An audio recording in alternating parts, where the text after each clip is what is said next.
kiri katakan Tuhan baik. Ya sebab Tuhan yang memilih kita. Dan Yesus adalah pilihan yang terbaik. Kita goyang sama-sama ya.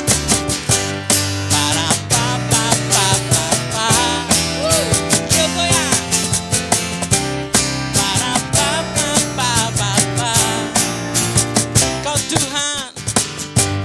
Kau Tuhan yang mulia, turun ke dunia untuk tebus segala dosa. Kau beri keselamatan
cuma bilang wuhuu. Kalau bilangnya siap. Boleh duduk teman-teman semua. Kalian yang main sosial media pasti diberkati sama postingannya Kakak Christopher, bener ya? Biasanya postingan segala sesuatu tentang diri sendiri, mau posting tentang sesuka gue, mau posting apa. Tapi dari apa yang Kak Christopher bikin, buat ternyata bisa jadi berkat buat banyak orang, hal sederhana saja dibuat dari postingannya. Boleh cerita gak awalnya gimana? Dari Twitter kan sering bikin tweet ya kan, tweet 144 karakter ya, cuman kata-katanya tuh pendek-pendek gitu. Nah itu belajar dari sana tuh, suka nulis-nulis, perenungan, jadi gue baca Alkitab, dapatnya apa, rangkumannya gue posting gitu. Jadi semua orang bisa lihat, semua orang bisa diberkati juga kan. Nah di sana Twitter waktu itu followernya lumayan tuh, 10.000 tuh udah lumayan banyak zaman Twitter tuh. Nah jadi terus beralih ke Path, waktu itu Path sempat ngetren kan. Nah di Path aku belajar tuh dari 9gag. 9gag tuh yang mukanya Yao Ming tuh dijadiin apa, nah itu buat bercanda kan. Terus aku lihat bahwa ternyata postingan yang ditulis tuh ternyata bisa ditaruh di satu kotak gitu. Dibikin tulisan. Dari 9gag aku belajar tuh di Path. Hidup itu kayak sepiring gorengan, tidak ada yang tahu gitu ya kan, semuanya tempe right, sama ubi. Nggak ada yang tahu. Nah aku belajar dari situ tuh, dari Path walaupun umurnya pendek tapi dia ngajarin saya bikin quotes, bikin memes namanya. Satu kotak itu ada pesan-pesannya. Nah dari sana terus waktu itu lagi pelayanan ke Bandung, terus ada orang nanya, "Kak main Instagram nggak? Instagram apaan sih, nggak ikut ya kan?" Emang kakak kan suka nulis, kenapa nggak main Instagram? Karena anak-anak sekarang udah nggak di Twitter, mereka lagi di Instagram. Gua ada sih Instagram tapi buat jualan baju ya, kalau kayak apa namanya, kalau yang di sini mah ketahuan terkenal ya. Kalau gue punya waktu itu nggak terkenal. Ya udah followernya dikit, cuma 150 atau berapa. Nah gue bilang ada sih IG gue tapi buat jualan kaos. Gue bilang, kakak kan suka nulis di Twitter, kenapa nggak bikin di Instagram? Ya udah aku pikir karena belajar dari Path bikin itu. Ya udah mulai dari itu aku perenunganku yang biasa aku tulis panjang lebar di karakter 144 Twitter itu aku pindahin ke cuman jadi lebih cuman satu kalimat doang, taruh. Terus masukin tadi yang foto pemandangan gitu. Pemandangan pada bingung nih. Bilang ngapain masukin foto pemandangan Kak, pas lu khotbah aja, ada yang bilang gitu. Iya juga sih.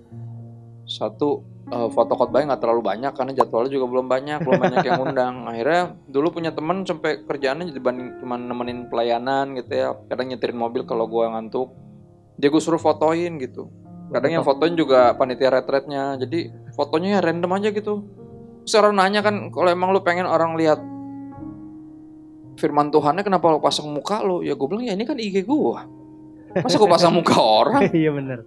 Ya kan? Terus kalau gue pasang foto pemandangan ntar kena copyright. Ini kan belum tentu gambar siapa yang foto kan kita nggak tahu. Yang paling bener ya foto muka sendiri kan, mukanya copyright ini udah jelas dari sorga copyrightnya. Maksudnya muka gue sendiri siapa yang mau protes kan gitu. Nah itu juga cara gue untuk, gue tuh orangnya gue nggak pede. Gue sama sekali nggak pede. Karena gue salah lahir. Gue lahir jadi kakaknya Gamal, right? Suwe gue. Oke, adik gue artis, ganteng, putih, tinggi, suaranya bagus, terkenal, duitnya banyak, right? Gue ya cuman kakaknya, ya kan? Jadi gue nggak pede. Nah itu cara gue ternyata terapi gue untuk belajar menyukai muka gue sendiri. Jadi gue bikin postingan itu at least untuk memulihkan kepercayaan diri yang orang lain tuh punya. Orang lain tetap santai sama mukanya sendiri, gue tuh nggak nyantai, gue nggak suka sama muka gue sendiri. Sampai akhirnya dari situ gue belajar untuk ya udah, Tuhan bikin gue gini, ya gue posting lah gitu. Nah itu dari situ tuh, dari Instagram baru habis itu jadi rame ya gara-gara ya postingan-postingan tadi lah ya. Nah postingan tadi bernada biasanya itu satir. Kalau zaman dulu ada yang pernah follow akun gereja palsu yang udah tutup tuh, nah kayak gitu warnanya dulu. Bukan nyindir sih, saya mengkritisi kalau ada sesuatu yang dalam kekristenan yang kelihatannya kok kayak gini sih, yang bener kan gini, gue tulis yang benernya gitu. Jadi orang tuh ngeliat, wait ternyata menegur begini bisa jadi konten ya itu. Jadi spiritnya diambil buat begitunya, padahal saya nggak ada maksud jadi akun satir, nggak ada. Cuman pengen bagiin kebenaran firman Tuhan. Nah dari sana tuh berkembang, 2017 mulai viral. Terus pertama gue bingung gitu. Tiba-tiba Facebook gue banyak yang nge-add tau gak lo. Gue kira dipajak. Jadi zaman itu Facebook tuh sempet kayak ngeduplikat akun lo. Jadi akun lo tiba-tiba ada 2 gitu. Ntar temen lo tiba-tiba lu follow gue di Facebook, enggak, gue bilang orang lain tapi ini pakai akun lah. Jadi akun kita tuh kayak didobelin gitu. Gue pikir apa kena bajak ya. Banyak banget yang minta request friend gitu kan, dia kan maksimal 5.000. Gue request friend sampai 2.000 tuh. Kalau gue bilang, apaan nih banyak amat. Gue bilang, gue hapus-hapusin kan, gak ada yang kenal ya. Terus gue baru bengong dikit, tiba-tiba udah 800. Gue hapus-hapusin nih, gue bilang kenapa nih? Wah kena bajak nih, gue kira kena virus. Gue hapus-hapusin mulu kan, gue gak tahu. Terus gue tanya sama si Gamal kan, dia kan lebih ngerti YouTube dan segala macam. Gue bilang, Mal nih, gue kenapa Mal? Tiba-tiba banyak yang follow, oh lu viral tuh katanya. Viral tuh apaan? Gue bilang, gue ya gak tahu viral tuh apaan. Oh viral tuh tiba-tiba mendadak jadi banyak yang tahu lu, terus pada pengen follow lu juga. Gitu. Gara-gara apa tuh? Gue juga gak tahu. Gue bilang, kok bisa begini tiba-tiba mendadak. Nah ternyata gara-gara ada yang orang ngumpulin gue punya postingan, yang memes itu kotak yang ada muka-muka gue dikumpulin tuh. Terus dimasukin di album Facebook. Jadi satu album 30 quotes tuh loh. Jadi quotes gue tuh udah lumayan banyak. Sering bikin hampir tiap hari tuh posting. Dikumpulin sama dia, taruh di album Facebook 30. Album kedua 20. Yang album pertama di-share sampai 3.000 orang bro. Wow. Jadi tuh nyebar ke 3.000 orang. Jadi makin banyak. Jadinya orang pada tahu gue, pada follow di Facebook terus sama Instagramnya. Terus jadi rame tuh. Jadi rame dan gue gak pernah tahu bahwa apa. Jadi akhirnya gue memperlakukan si Instagram tuh kayak diary. Jadi hari ini gue baca Alkitab, gue dapat apa, gue bikin quotes gitu doang sih. Dan gak nyangka bakal memberkati banyak orang. Kenapa? Karena sederhananya berbagi berkat. Kan itu udah berkatin gue dulu ya. Gue baca Alkitab, gue dapat berkat, gue posting. Artinya apa? Sederhana, gue pengen orang lain juga diberkati. Gitu doang. Gak ada pemikiran-pemikiran yang gimana, right? Terus emang gue udah ngajar Alkitab dari awal. Jadi emang ketika gue diundang, gara-gara orang jadi tahu banyak yang undang, khotbah dan segala macam ya, gue ngeliat itu sebagai sesuatu yang emang udah gue lakukan dari dulu. Dan itu yang Tuhan pengen gue lakukan ke lebih banyak orang lagi yang denger. Berkatin banyak orang buat bangkitin semangat banyak orang untuk baca Alkitab misalnya, atau at least postingannya jadi lebih bermakna. Ya kan kadang kalau kita lihat postingan kita juga kadang iya ya pantesan gak ada yang follow ya. Ini kita aja posting kagak jelas. Kadang foto pemandangan gak jelas, muka lu juga setengah, DP-nya Naruto, akunnya di private. Ya elah, maksudnya mau ngapain maksudnya? Terus ngapain lu ada di situ? Bingung. Lu follow IG gue dong, IG lu apaan? Apa ya? Dia juga lupa sendiri namanya. Gak jelas. Ya elah, gue bilang. Nah, akhirnya gue pikir ternyata apa yang gue lakukan ini menginspirasi banyak orang untuk akhirnya, oh ya kita berbagi berkat lah ya kalau mau di follow banyak orang. Kita follow orang kenapa sih? Karena kita seneng kan postingan, iya gak sih? Dan kenapa kita gak bikin posting itu yang berguna gitu. Dan itu ya jadi awal sih dari begitu-begitu. Lumayan panjang sih dari internet. Cuma kan kerennya gini, maksudnya dari hal yang udah biasa dibuat, cuma beda platform akhirnya. Oke, iya. Ya kan? Itu juga gara-gara permintaan orang. Gara permintaan orang. Dan di sisi lain juga akhirnya malah itu jadi apa bisa tadi bilang, lo bilang jadi terapi karena lo nggak suka sama muka lo, tapi lo malah taruh muka lo sendiri. Betul, itu kan betul. Jadi terapi itu sana. Tapi kan banyak akhirnya sekarang menginspirasi, tapi banyak yang akhirnya banyak anak-anak sekarang yang ngejarnya viralnya. Ya, nah gimana nyikapinnya?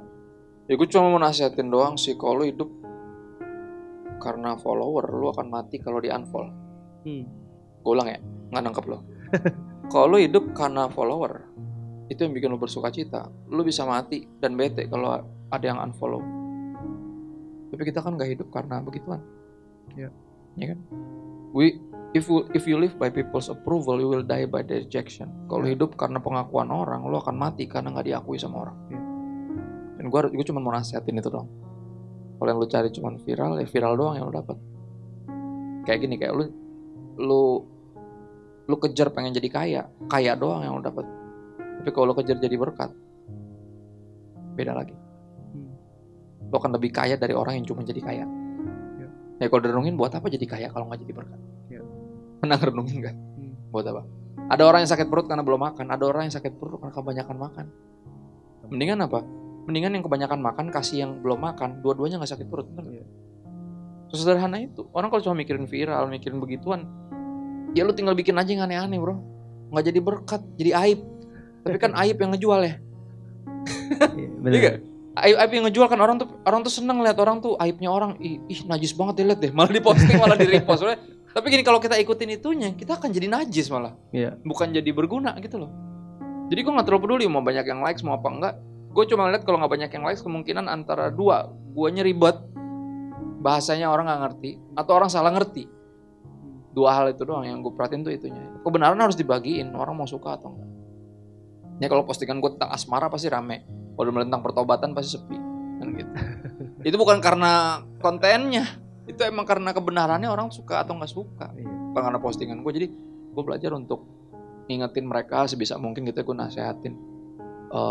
Kalau lu ikut nafsunya dunia untuk di follow, viral, lu akan jadi, gue takut nih ya, lu jadi jadi ngikutin dunia ini gitu, bukannya dunia ini ngikutin lu. Kan idenya kita harus jadi leader kan yang diikutin bukan ngikutin kan. Dan itu yang gue perhatiin, gue nasehatin sih berapa teman gue, karena akhirnya berapa tersesat di situ. Akhirnya mereka senang kalau lagi bikin, wah kalau posting ini rame nih, udah posting ini aja gitu. Jadi postingan dia ditentuin sama orang, bukan sama firman Tuhan. Ya karena gue pernah ke situ juga, pernah ketarik ke sana juga. Jadi gue selalu ngingetin orang-orang, janganlah. Maksudnya lu hadir di sosial media buat apa sih? Buat eksis atau emang pengen hadir buat ngedampingin orang-orang yang pada kebingungan kadang gara-gara podcastnya siapa gitu yang sembarangan ngomongnya kan gitu ya. Yang kalau di DM kagak mau bales ya. Dia yang posting, dia yang viral, dia yang banyak duit, gue yang ribet. Karena orang, Kak ini teman lo kok posting gini maksudnya apa? Mana gue tahu. Tanya aja sama dia. Udah gue nanya gak dibales. Nah itu dia tuh. Ya akhirnya bales. Dia nanya ke gue bales, padahal follower dia setengahnya gue. Jadi Kak lu banyak follower kenapa masih balesin? Lah emang pelayanan gue di sini. Dari baru 150 orang sampai 207.000 pelayanan gue di sini. Jadi gue balesin satu orang sebisa mungkin. Jadi kalau ada yang gue DM lu 2 bulan belum dibales, ya antriannya lu pikir pendek. Ya sehari paling enggak 30-40 orang yang mesti gue balas. Jadi kalau lu kelewat 2 minggu ya harap maklum. Yang DM bukan lu doang. Tapi gue akan berupaya sebisa mungkin pasti untuk gue balas. Ya karena itu pelayanan gue. Berapa orang pakai sosial media untuk promosi pelayanan? Gue pakai sosial media buat pelayanan. Promosinya ya ini. Gue diundang ke sini, undang ke sana, itu promosinya. Gue nggak pernah promosiin diri gue sendiri. Ngapain? Ya kan? Bagian kita merendahkan diri, bagian Tuhan meninggikan kita. Nggak ada urusan buat gue untuk jadi terkenal, jadi apa enggak. Gue harus bagiin kebenaran karena orang perlu kebenaran. Bukan pendapat gue, bukan postingan yang keren. Ya kalau bisa keren puji Tuhan ya. Tapi yang penting bener dulu, yang penting jelas dulu. Bener gak? Buat apa keren kalau gak jelas? Ya kan? Dan gak ada yang lebih keren dari jelas. Ya kan? Dan itu latihannya, learning by doing. Kadang ngaco juga, kadang salah juga, kadang sotoy juga, kadang emosi juga kalau udah kepancing ya. Kalau komen kan lebih kejam ya. Daripada apa formulir permohonan doa ya.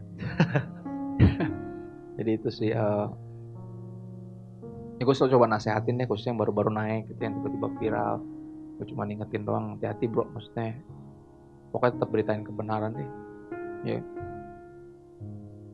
Nggak banyak yang tahu kalau gue posting tuh penuh dengan doa. Jadi kadang kata-katanya udah bagus gitu ya, kayaknya cerdas gitu, kata-katanya keren, tapi gue berdoa kalau Roh Kudus nggak suruh posting, gue nggak posting. Karena ini bukan tentang gue kan. Ya. Dan gue berdoa biar lebih banyak lagi yang pakai pola itu sih. Kalau kita bener hamba Tuhan, kita kan pasti nanya sama sang Tuhan, bos maunya gimana? Dia bilang, oh gini ya, siap bos. Kan gitu, itu namanya hamba kan. Hamba kan nggak suka-sukanya sendiri. Dan itu yang gue berharap bisa teman-teman yang lain yang pakai sosial media untuk pelayanan juga bisa belajar lah. Gitu. Karena gue juga pernah pakai bener-bener suka-suka gue. Karena gue pikir, gue terserah gue dong. Gitu. Tapi enggak lah. Bahkan hidup gue aja gak terserah gue, karena hidup gue bukan punya gue, ya kan? Rasul Paulus bilang hidupku bukan aku lagi tapi Kristus. Nah apalagi IG gue terserah gue, ya gak mungkin lah. Hidup gue aja bukan terserah gue, apalagi IG gue. Termasuk di dalamnya terserah Tuhan. Tuhan aku udah siapin gini, ini perenungan saya mau diposting apa? Gak usah deh, ya udah, gak usah, gue simpan aja. Ya, tapi kadang kalau disimpan ntar ketahuan itu udah disuruh posting, udah ada di situ. Gue simpennya, gue diamin di situ. Ada yang diamin sampai sekarang, ada. Yang nggak disuruh diposting ada juga. Diamin aja itu udah. Kayak gitu sih paling.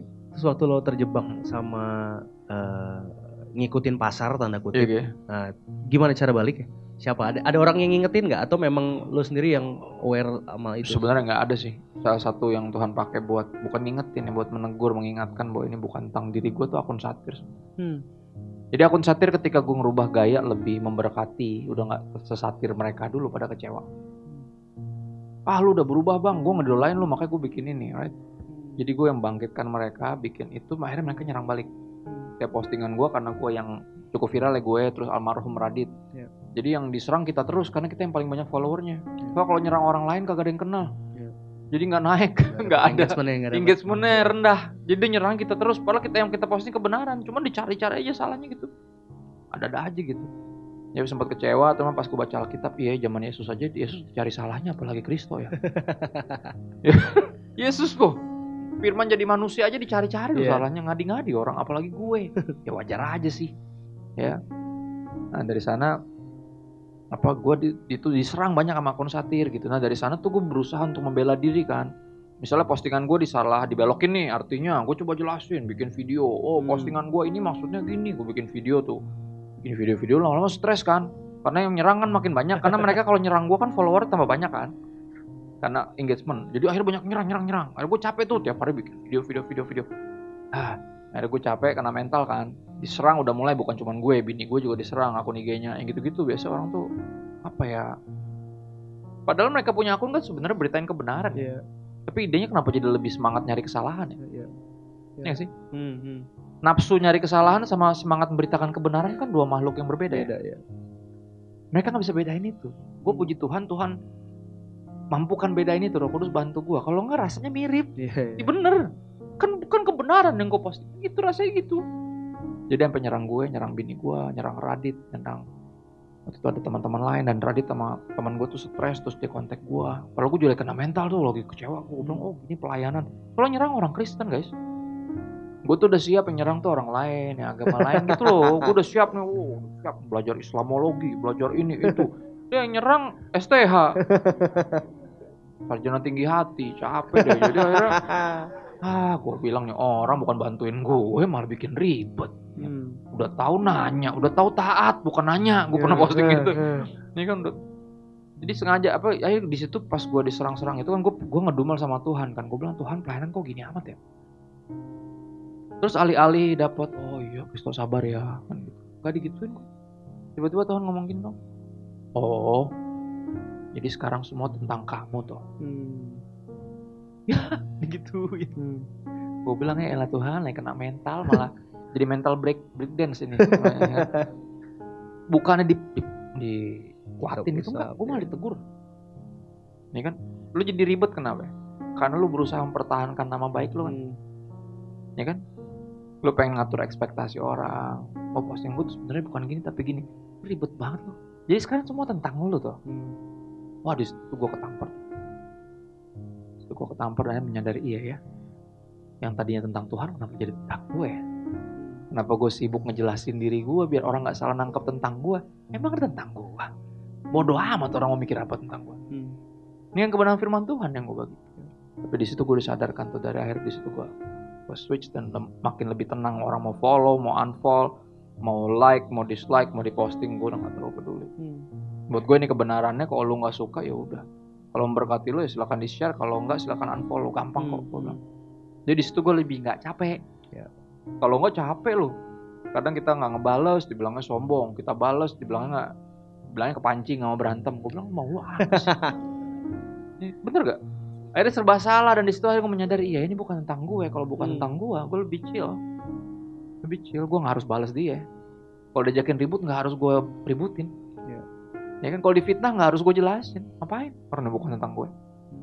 Nah dari sana jadi lebih tenang. Jadi kalau udah ngalamin serangan-serangan gitu udah biasa. Kalau udah kena mental jadi udah agak terganggu mentalnya. Udah lebih kuat. Tapi itu nggak gampang dan gue selalu berdoa buat teman-teman yang lain untuk menyadari apa ya, bukan tentang kita. Karena kalau jadi tentang kita semua jadi penuh, jadi lelah. Kita berusaha jadi Mesias padahal kita bukan. Gitu. Ini gue pernah lihat di TikTok cewek nyari jodoh speknya kayak spek juru selamat tau gak lo? Gila. Nggak ngerokok, cinta Tuhan, pelayanan, tinggi, putih, banyak duit, bapaknya pendeta, bisa jalan di atas air, bangkitin orang mati, gitu. Ubah air jadi anggur, nyari juru selamat tuh nyari cowok. Nah itu kan ekspektasi orang tuh kayak gitu, dia pengen kita sempurna, kan nggak ada yang sempurna. Nah akhirnya dari sana Tuhan karena tegur lewat situ suatu yang gak enak, tapi gue jadi sadar ya udahlah gitu loh. Tapi itu lebih chill sih, lebih enak. Jadi kadang sekarang gue posting atau nggak posting. Soalnya kadang ada momen-momen gini, Kak postingan hari ini mana? Loh kenapa jadi lu yang ngatur hidup gue? Jadi kalau gue lagi gak disuruh posting sama Roh Kudus, atau gue lagi capek misalnya gue lagi tidur, masa tiba-tiba dipaksain. Jadi gue soalnya renungannya pakai postingan lu. Ya siapa yang nyuruh? Renungan pakai buku renungan lah, ngaco. Ini kan aplikasi Alkitab juga ada renungan tiap hari. Kenapa lu jadiin perenungan gue renungan lu? Nggak boleh. Ini kan lu mesti ngerenungin sendiri. Lu ngeliat apa yang gue dapet, kalau berkatin puji Tuhan. Tapi lu nggak boleh pakein. Nggak boleh. Lu yang mesti punya koneksi sama Tuhan sendiri. Gue cuma ngebantuin doang. Jadi ada orang-orang kayak gitu loh. Sampai gue di postingan hari ini mana bang? Kemarin gue posting, ya udah lama nggak posting nih. Kan habis ujian akhir sekolah. Anak gue 2 UAS juga. Istri gue baru kena tipes, masuk rumah sakit. Kami punya bayi baru. Gue kan lagi kuliah. Udah lama gak posting tuh, ada hampir 2 minggu kali. Gue posting, ada yang balas. Akhirnya posting juga loh. Gue bilang nih siapa sih? Hampir sewot. Gue bilang nih orang gak sopan amat ngomong sama pendeta, lu gak tahu apa? Biasanya posting loh, baru posting lagi nih. Gue bilang, bu, ya iyalah gue bilang. Iya nih. Lagi waras gue tulisnya gitu. Gue bercandain aja kalau orang kayak gitu-gitu. Dulu mah pasti sewot gue. Tapi itu banyak tekanan. Tapi kita gak harus ikutin itu guys. Satu-satunya yang mesti kita ikutin tuh suara Tuhan. Dan kehendak Tuhan. Kenapa? Sederhana. Karena lu akan dihakimi nanti. Di hadapan siapa? Di hadapan netizen. Bahkan bukan di hadapan orang tua lu atau teman-teman lu. Lu akan dihakimi di hadapan Tuhan. Ya. Jadi dimulai dari jangan terlalu terpancing sama netizen. Bisa ngebantu. Dan itu kepake nanti pas di sekolah. Ntar itu juga gitu. Kadang kita suka ikut sama orang-orang tuh. Payah lo, penakut gitu. Akhirnya kita ngelakuin hal-hal yang nekat, yang tolol gitu. Yang berapa tahun kemudian kita kenang kayak, ya Allah gue bego amat zaman itu ya. Gara-gara dibilang penakut sama orang. Ya kan, ngapain kita ikutin orang? Ini gak harus. Dan sosial media jadi latihan buat itu sih. Biasanya orang kalau yang sama netizen aja takut, apalagi sama orang asli. Netizen orang palsu. Iya, makanya. Nggak kelihatan mukanya. Nah ini berarti mengaca di sini kan ngomongin netizen, berarti kan ngomongin dalam artian ada orang-orang di luar. Betul. Yang setuju sama kita, yang nggak setuju sama kita, gitu kan? Ada yang memang orangnya baik kasih taunya, ada yang cara ngasih taunya nggak baik. Betul. Balik lagi ke respon kita. Iya. Nah, tadi ngelihat ada poin penting nih, ada bahasanya bilang bodo amat. Ternyata bodo amat itu ada hal yang baik juga jika ditempatkan di tempat yang tepat. Betul. Gitu. Jadi Kak Kristo tadi kan bodo amat sama omongan orang karena yang dia kerjakan tentang Tuhan, tentang kebenaran gitu. Ya. Nah, kita jadi salah ketika kita mengerjakan bukan tentang Tuhan, makanya riwah kita begitu orang mulai gangguin gitu ya. Nah, terus kalau kita dipercepat ke tahun 2023 ini, brother. 2023 ini dari lo sendiri setahun ini ngalamin Tuhan ngajarin apa sama hidup lo? Tahun ini di gereja kami temanya tuh tentang pengelolaan. Jadi kita tuh diingetin kita tuh bukan pemilik, kita itu pengelola. Jadi yang semua kita sekarang pegang nih punyanya Tuhan. Semuanya. Right? Dan itu gue lagi belajar untuk mengelola. Kayak sekarang gue jadi pendeta bagian pengajaran di gereja gue. Gue mempertanggungjawabkan gimana caranya. Gue jadi pengelola yang baik dari teologi itu gimana? Gue sekolah. Ya, alasan salah satunya gue sekolah karena gue Tuhan percayain 1 anak lagi. Kayak awal tahun tiba-tiba bini gue positif dan bukan COVID. Wah, hamil nih. Oh ya udah, gue bilang gimana caranya biar gue kalau nanti anak gue lahir, gue nggak tinggalin dia 3 tahun pertama hidupnya. Karena yang gue belajar di kampus salah satunya adalah di psikologi kita pelajari bahwa anak itu umur 0-3 itu sangat krusial untuk orang tuanya ada bareng dia. Dan satu-satunya cara yang juga memperlengkapi gue dibanding gue cuma tolak-tolakin pelayanan untuk bisa di rumah adalah kuliah. Dan kuliah kan mau gak mau gue lebih sering di rumah kan, ngurusin paper, ngurusin bolak-balik kampus paling kayak gitu doang. Jadi akhirnya gue mulai kuliah, terus Tuhan percayain 1 anak lagi, terus pelayanan udah mulai istilahnya balik lagi kan, dulu kan pandemi itu kan cancel semua tuh. Udah mulai balik lagi, gue lagi belajar untuk bisa lebih dekat sama anak-anak gue. Karena istri gue ngurusin bayi kan, gue jadi banyak, gue nganter yang satunya bolak-balik, ambil rapot. Itu kemarin gue 2 anak gue ambil rapot. Ambil rapot 2 anak, terus habis itu berangkat ke Bandung. Habis itu orang sampai bilang, lu tuh membelah diri ya? Kok di sini bisa lu ambil rapot, di sana bisa ambil rapot. Dan puji Tuhan urutannya keburu gitu loh.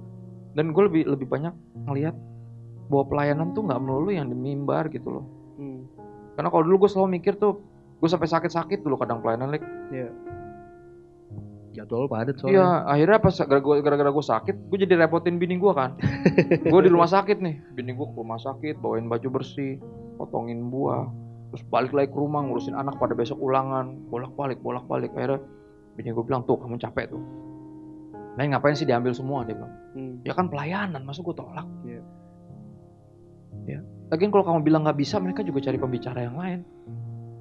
Tapi kalau jadi papa sama jadi suami, siapa yang bisa gantiin? Tajam tuh. Skakmat tuh gue tuh. Terus kayak iya juga. Iya bener. Gue tuh gak nge bahwa itu tuh pelayanan gitu loh. Anak gue yang jadi ayah, jadi suami tuh pelayanan, gue tuh gak nge. Gue pikir pelayanan tuh ya khotbah gitu. Luar kota gitu ya. Khotbah di retret, di conference ribuan orang. Gue lupa bahwa ternyata yang pelayanan utamanya sebenarnya di situ. Dan 2023 gue lebih fokus ke situ. 2024 juga lebih fokus lagi. Gue 2024 benar-benar hampir tolak semua pelayanan luar kota, hanya untuk bisa dalam kota biar waktunya lebih banyak. Iya biar. Soalnya ini tahap sampai istri gue mau mandi aja langsung nungguin gue pulang guys. Ini gue udah tungguin balik nih sama bini gue nih. Yo jangan lama-lama deh. Iya makanya. Balik maksudnya. Nggak bercanda. Yang beneran jadi gue mesti megangin bayi baru bini gue bisa mandi. Kalau nggak bayinya kan nempel masih ASI terus nemplok melulu. Anak gue yang 2 satu masih SMP kelas 1. Gue nggak ada babysitter ya? Nggak ada, gue nggak punya pembantu. Pembantu aja nggak ada, apalagi babysitter. Sekretarisnya nggak ada. Yoi. Ya kan makanya jadwal gue bentrok mulu. Iya. Pastor sampai mana? Hah? Sampai mana? Apaan nih? Yang mana lagi? Iya, salah jadwal. Udah pusing sendiri. Ya tapi itu tahun ini lebih fokus ke keluarga, tahun depan lebih fokus lagi. Ya, dan gue kasih nasihat teman-teman biar teman-teman tuh ingat bahwa pelayanan tuh nggak melulu yang di gereja kebaktian. Lu sekolah yang benar, jadi anak yang benar di rumah. Lu jadi anak yang benar di panti. Ya kan sama orang-orang yang Tuhan percayain hadir di hidup lo. Itu pelayanan kok. Ya, nggak kalah rohani kok guys. Sama yang pegang kamera, main musik, nggak kalah rohani lo. Lo sekolah yang benar, belajar yang benar, bersihin apa yang benar, pelayanan lo. Mungkin orang lain nggak hargain ya. Kayak lagi tapi kita kan nggak hidup dari penghargaan orang. Ya kan? Orang lain bisa nggak lihat tapi Tuhan kan nggak pernah merem. Dia nggak pernah tidur. Dia pasti lihat. Dan segala jerih lelah kita dalam Tuhan gak pernah sia-sia. Itu yang gue belajar dari 2023 sih.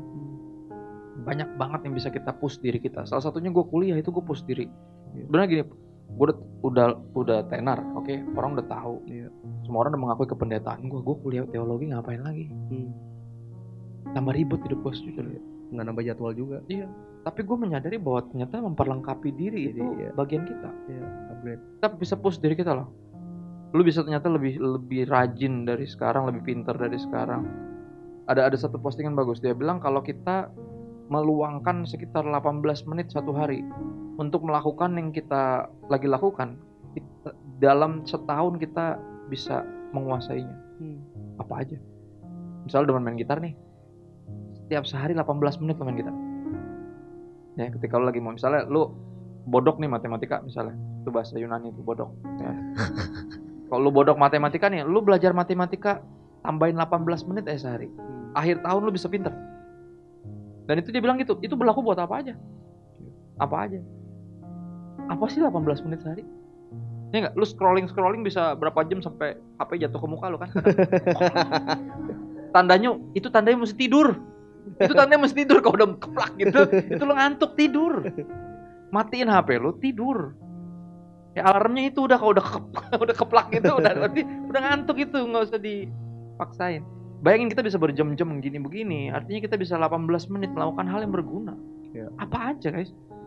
Apa aja yang lu anggap lu paling cupu di dalamnya? Ayo coba luangin 18 menit satu hari. Itu gue lupa di TikTok atau di mana, itu bagus banget loh. Gue pikir apa iya ya? Kayaknya iya. Ini sangat masuk akal, 18 menit kali 365 tuh. Lama loh. Berapa jam tuh? Ya, dan lu bisa jadi mahir untuk hal apapun. Interesting. Ya, jadi gue tantang teman-teman 2024 pakai waktu lebih baik. Ya, dan push diri lo, jangan ngerasa kayak aku cuma segini doang, kata siapa? Ya lu bisa nambahin lagi, oke bisa tambah belajar ini, belajar itu, nyobain ini. Mumpung masih muda, mumpung masih punya energinya. Gue kadang gitu loh. Gue pas pertama masuk kuliah, kan teman-teman gue yang itu kan baru pada masuk ya. Yeah. Umur 18, 17 masih seger-seger tuh gue loh. Kan belajarnya ada yang hafalan ya, perjanjian lama 1 gitu kan. Gue belajarin begini, gue bilang, gue gak hafal-hafal, gue bego ya. Nyata enggak, gue udah tua guys. Teman-teman gue tuh hafal ini cepat bener. Gue bilang nih gini-gini aja gak hafal-hafal. Gue bilang, pasan gue dulu gak kayak gini. Temen gue baru lu umur berapa bro? Ya gue hampir 40 ya. Ngaruh ya ternyata ya umur tuh. Ngaruh. Jadi mumpung masih muda, ya jangan ngerasa terlalu kecil. Aku masih kecil, gue main-main dulu. Jangan. Lu justru dari kecil lu belajar. Nanti udah tua susah guys. Susah lo mau paksa otak lo kayak gimana juga susah. Jadi mumpung sekarang ayo jangan buang-buang waktu. Ya kalau bisa belajar, kalau waktunya main ya main. Kadang kan gitu, biar main pada belajar. Gak mesti belajar pada main. Libur mau sekolah mau libur. Hujan pengen kering pengen hujan. Mau lo apa sih? Keriting dilurus-lurusin, lurus dikeriting-keritingin. Putih berjemur, hitam pakai krim-krim pemutih. Bodoh amat lo udah hitam nggak bakal bisa. Right? Kita tuh suka gitu, nggak bersyukur. Ya itu gue ngomongin tentang diri gue nggak ngomongin tentang lo.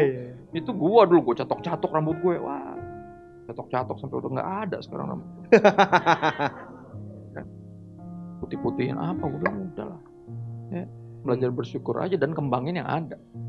Berapa banyak dari kita yang selalu ngeluhin yang nggak ada. Tuhan kenapa sih Tuhan kasih dia banyak talenta, saya nggak punya.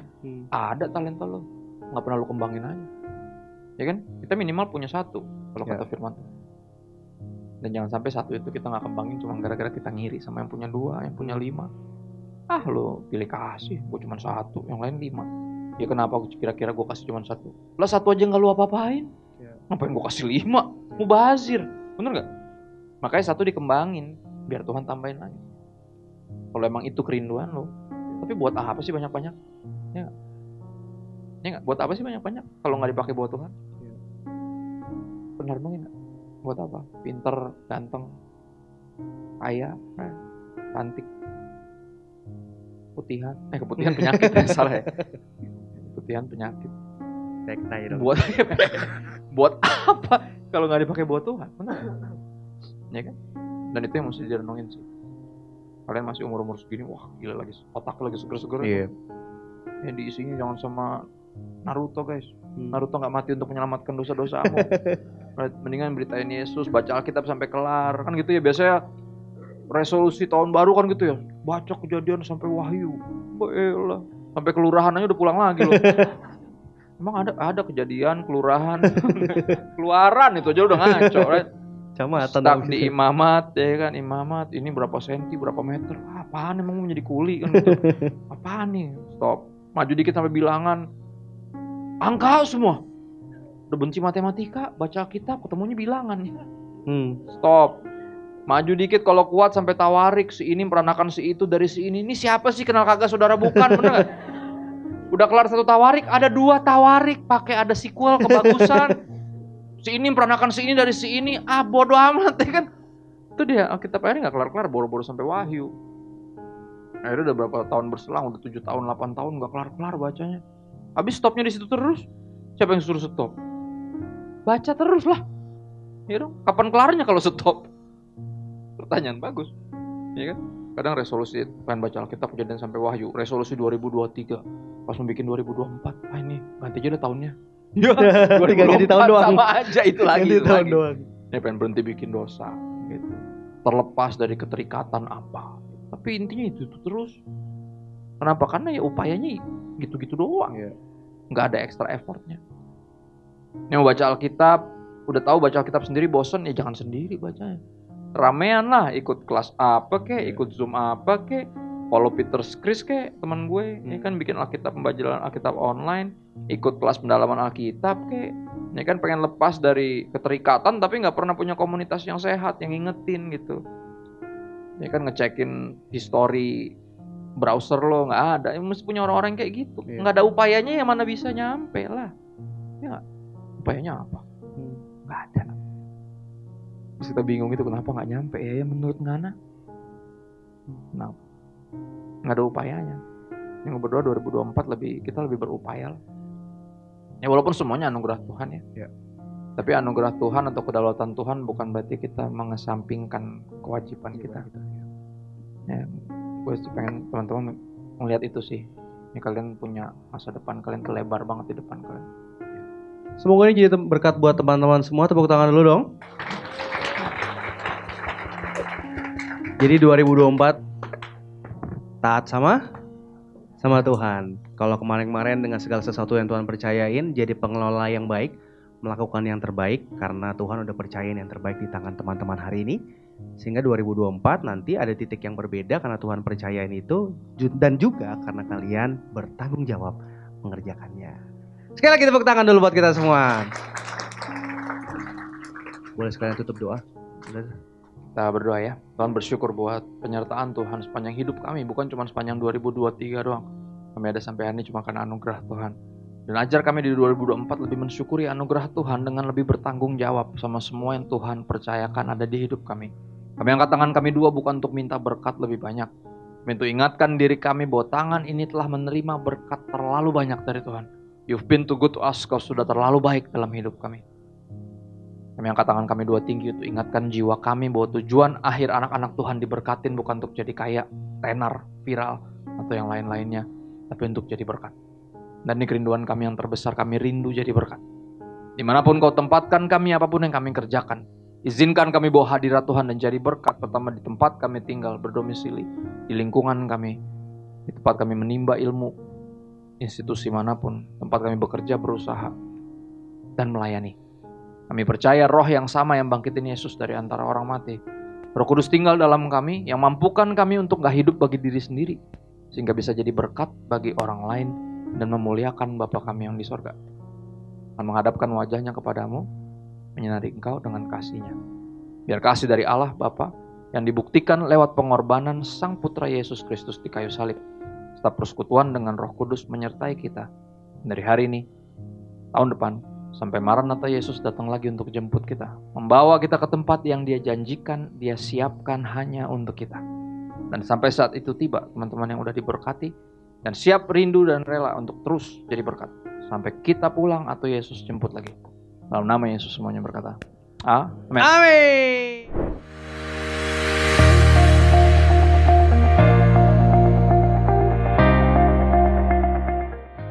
Bagi saudara-saudara yang diberkati Impact Community Indonesia dan ingin memberikan persembahan atau donasi, dapat disalurkan ke rekening Bank Gereja Impact Community Indonesia dan Yayasan Tangan Pengharapan, serta QR Code BCA Mobile, GoPay, OVO, Dana, Shopee, dan Link Aja. Segera rilis single terbaru dari Ichi Worship featuring Yesu Abraham, Michael Panjaitan, Marlon Bolung, Bapakku yang Setia. Anda bisa dapatkan di seluruh digital platform kesayangan Anda. Kiranya mendatangkan kekuatan bagi semua yang mendengarkannya. Ibadah Impact Community Indonesia menjadi 5 sesi. Ibadah jam 8 pagi, jam 10, jam 12 siang, jam 3 sore, dan jam 5 sore. Seluruh ibadah berlangsung on-site di Mall of Indonesia, lantai P3, Kelapa Gading, Jakarta Utara. Bagi jemaat yang ingin mengikuti secara online, ibadah live streaming dapat diikuti pada pukul 10 pagi waktu Indonesia Barat di YouTube Impact Community Indonesia. Mari bersama-sama untuk datang dan mengikuti 60 Minute Worship secara onsite setiap Rabu malam pukul 19.30 waktu Indonesia Barat, langsung di Gereja Impact Community Indonesia, Mall of Indonesia lantai P3. Mari bawa keluarga dan ajak orang-orang yang Anda kasihi. Impact Community Indonesia Friday Service, ibadah setiap hari Jumat yang ditayangkan secara online pukul 19 waktu Indonesia Barat. Ibadah Saturday Service, ibadah Sabtu Impact Community Indonesia ditayangkan online setiap Sabtu pukul 19 waktu Indonesia Barat di YouTube Impact Community Indonesia dan YouTube Henny Kristianus. Setiap ibadah online Impact Community Indonesia sudah tersedia subtitle dalam bahasa Indonesia, bahasa Inggris, dan Mandarin. Anda dapat mengaktifkan dengan klik tombol CC atau closed caption pada layar Anda. Mari bergabung dalam doa kesembuhan dan perlindungan Tuhan setiap Selasa jam 6 sore waktu Indonesia Barat di YouTube Henny Kristianus, Instagram Henny Kristianus, dan Yohanes Kristianus. Spesial bagi kaum muda, Ibadah Impact Youth pukul 17 waktu Indonesia Barat di Mall of Indonesia lantai P3. Bagi jemaat di luar kota Jakarta dapat menyaksikan ibadah youth secara online di YouTube Impact Community Indonesia. Bagi Anda yang ingin tahu lebih banyak tentang firman Tuhan, dapat bergabung dalam Bible Study Impact Community Indonesia melalui virtual setiap 2 minggu sekali pada hari Sabtu, pukul 9 pagi waktu Indonesia Barat. Pendaftaran ini gratis dan dapat dilakukan dengan mengisi form registrasi melalui scan QR Code atau dapat menghubungi nomor yang tertera di layar Anda. Saksikan Menabur Cinta untuk Indonesia setiap Sabtu jam 11 waktu Indonesia Barat di YouTube Tangan Pengharapan. Ikuti Daily Devotion setiap hari Senin sampai dengan Jumat jam 6 pagi waktu Indonesia Barat di YouTube Henny Kristianus serta pukul 7 pagi waktu Indonesia Barat di YouTube Yohanes Kristianus. Impact Community Indonesia memiliki sebuah komunitas untuk kita bertumbuh bersama. Bagi Bapak Ibu Saudara yang ingin bergabung di Komsel Impact Community Indonesia, dapat mengisi link form pendaftaran di bawah ini. Bagi Anda yang rindu menjadi jemaat Impact Community Indonesia, dapat mengisi Google Form atau scan QR Code di layar Anda. Saudara dapat mengirimkan permohonan pelayanan doa dan konseling, atau jika Anda memiliki doa yang terjawab, serta kesaksian atas jawaban doa Anda, melalui Google Form, WhatsApp, atau email impactcommunity.id@gmail.com. Bagi Anda yang rindu untuk dibaptis, Anda dapat mendaftarkan diri Anda dengan scan QR Code yang ada di layar kaca atau menghubungi kami di 0811 9777 745. Libur Lebaran, waktu yang sangat pas untuk pergi berlibur bersama keluarga. Mari liburan sambil berziarah ke Turki 7 gereja Wahyu dan Yunani. Dalam perjalanan ini kita akan mengunjungi Pulau Patmos, Kapadokia, Athena, Korintus, dan Santorini. Tentunya tidak ketinggalan kita juga akan melihat Tulip Festival yang sangat indah di Istanbul. Perjalanan ini akan diadakan tanggal 2 hingga 18 April 2024 dan didampingi oleh Pastor Yohanes dan Pastor Henny Kristianus. Tempat sangat terbatas. Ayo daftar segera selama tempat masih tersedia. Hubungi kami di nomor yang tertera di layar atau bisa mengunjungi booth Kanatur di lobi Gereja Impact Community Indonesia. Tangan Pengharapan memproduksi merchandise Positive by YTP dan batik Tangan Pengharapan untuk menolong pendidikan anak-anak pedalaman Indonesia. Pembelian dapat dilakukan di online store Tangan Pengharapan, di Tokopedia, Shopee, dan WhatsApp merchandise Tangan Pengharapan di 0813 1100 5568. Temukan dan ikuti media sosial kami di YouTube dan Instagram Impact Community Indonesia.